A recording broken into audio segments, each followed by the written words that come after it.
6:40 in the morning.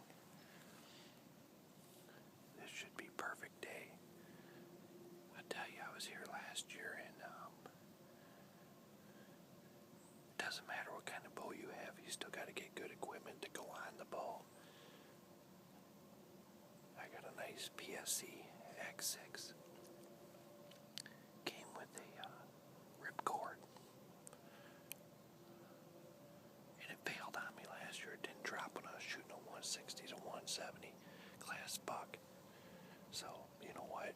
What you gotta do is put good stuff on your bow.